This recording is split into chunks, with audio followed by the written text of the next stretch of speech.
Shalom, mes frères et sœurs. Je suis votre frère, le docteur Thierry. Je suis très heureux de me rencontrer encore avec vous dans notre chaîne. Je m'aimerais partager avec vous une petite pensée que le Seigneur m'a donnée. Mon thème, c'est la séduction au temps de la fin.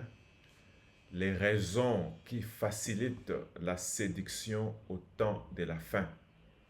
Sans plus tarder, mes frères et sœurs, nous allons ouvrir nos Bibles dans le livre de Matthieu, chapitre 24, verset 24. Je vais lire au nom du Seigneur. Car il s'élèvera de faux Christ et de faux prophètes. Ils feront de grands prodiges et des miracles, au point de séduire, s'il était possible, même les élus. Ici, c'est le Seigneur qui nous avertit.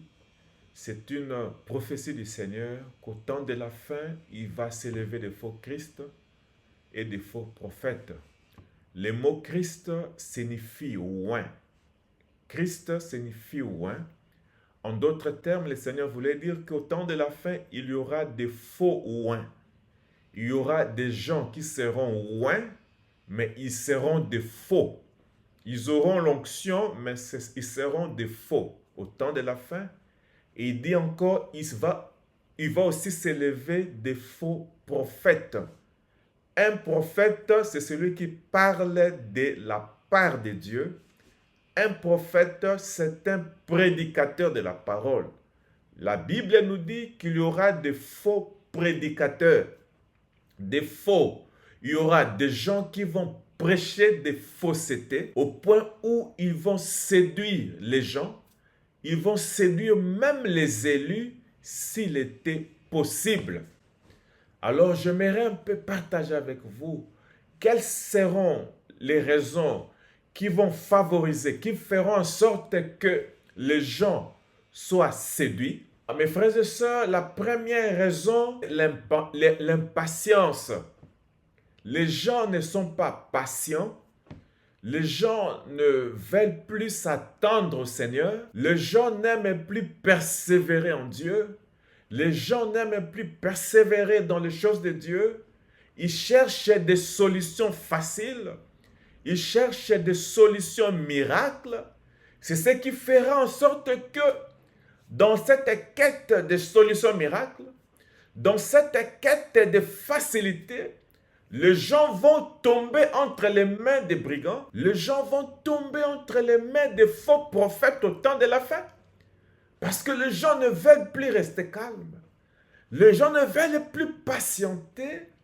Les gens ne veulent plus s'attendre au Seigneur. La Bible dit que ceux qui s'attendent au Seigneur vont renouveler leurs forces. Ils vont s'envoler comme les aigles, sans se fatiguer. Mes frères et sœurs, que Dieu puisse nous aider à être patients. Que Dieu puisse nous aider à nous attendre au Seigneur. Amen. Peu importe les circonstances, peu importe les réalités, que Dieu puisse nous donner la paix dans nos cœurs, la patience et la persévérance dans la prière. Nous ne voulons pas la facilité. Nous rejetons toute proposition facile venant du diable. C'est ça, mes frères et sœurs. Beaucoup de gens sont séduits parce qu'ils cherchent la facilité. Beaucoup de gens sont séduits parce qu'ils n'aiment pas prier. Même les gens qui vont dans des églises, tu vas voir que les gens cherchent les églises dont le prophète dont le ministère des prophètes est en exergue, où ils cherchent là où se trouvent les prophètes. Pour ces gens, ils n'ont pas le temps de prier. Ils cherchent des solutions miracles. Ils viennent avec leur argent pour dire que notre prophète prend l'argent, prophétise pour moi, donne-moi la solution à mon problème. Quand il leur dit que la solution ne se trouve pas dans un homme, mais la solution c'est en Jésus, dans la prière. Le Seigneur a dit, tout ce que vous demanderez en priant, croyez que vous l'avez reçu et vous le verrez s'accomplir.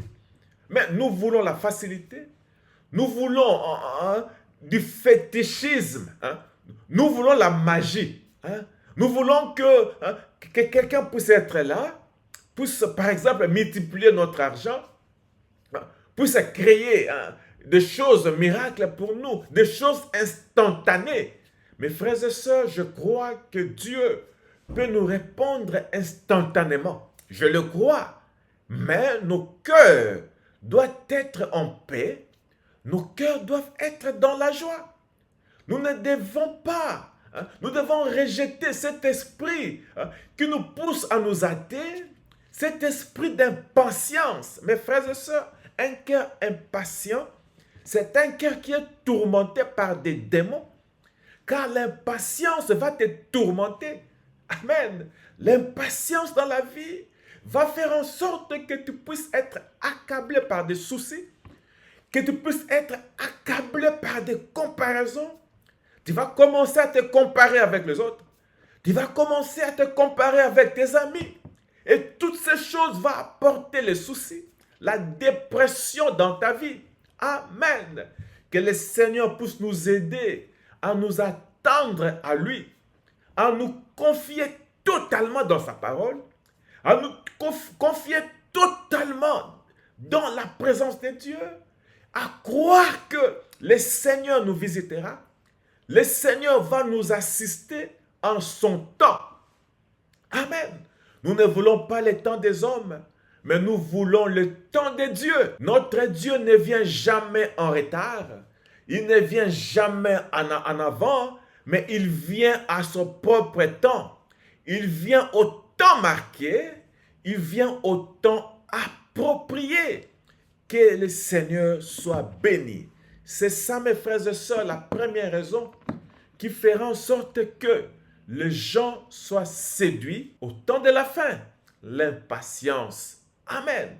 Et la deuxième raison, mes frères et sœurs, c'est l'amour de Dieu. Les gens au temps de la fin n'auront plus l'amour de Dieu. Quand je parle de l'amour de Dieu, c'est l'amour pour la parole. La Bible dit qu'au commencement était la parole était avec Dieu et la parole était Dieu.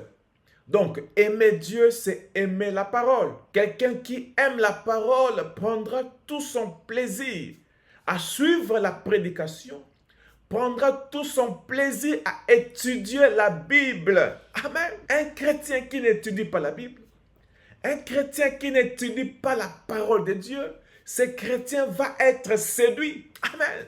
Nous ne combattons pas les diables par les muscles. Nous ne combattons pas les diables en criant.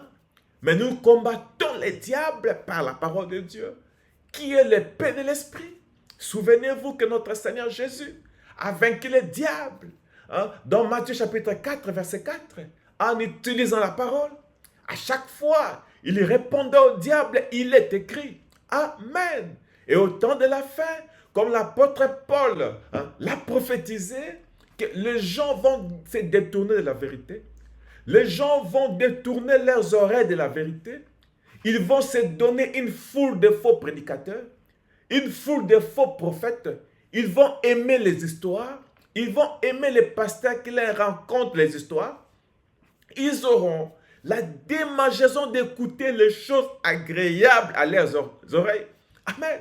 Aujourd'hui, mes frères et sœurs, si vous essayez de prêcher l'évangile, si vous essayez de prêcher la saine doctrine, les brebis, les gens vont se fâcher. Les gens vont quitter l'église. Pourquoi? Les gens ne supportent plus la vérité de l'évangile. Amen. Ils aiment un évangile qui est là pour satisfaire leurs besoins. Amen. Le Seigneur Jésus-Christ n'était pas venu pour satisfaire à nos besoins. Mes frères et sœurs, c'est la vérité. Il était venu pour accomplir la volonté du Père. Peu importe le prix, c'est ça l'évangile. Amen. C'est ça, mes frères et sœurs. Donc, cette attitude de ne pas aimer la parole, cette attitude d'accommoder la parole de Dieu selon notre vision, selon nos besoins, un homme pareil, un chrétien pareil est déjà prédisposé à être séduit par des faux prophètes, par des faux enseignements. C'est ça, mes frères et sœurs. Il y a beaucoup d'autres raisons. Et pour aujourd'hui, je vais m'arrêter. Nous allons continuer toujours dans ce même thème. pour montrer quelles sont les autres raisons qui feront en sorte que les gens seront séduits. Beaucoup de gens seront séduits au temps de la fin. Gloire à Dieu, car les élus ne seront pas séduits, car les élus de Dieu ont la sémence de Dieu en eux. Amen. Je parlais, mes frères et sœurs, de la patience. Je parlais, mes frères et sœurs, de l'amour pour la parole de Dieu. Que Dieu nous aide à voir ces choses en nous, par sa grâce, par la puissance du Saint-Esprit. Que le Seigneur Jésus-Christ vous bénisse. Shalom.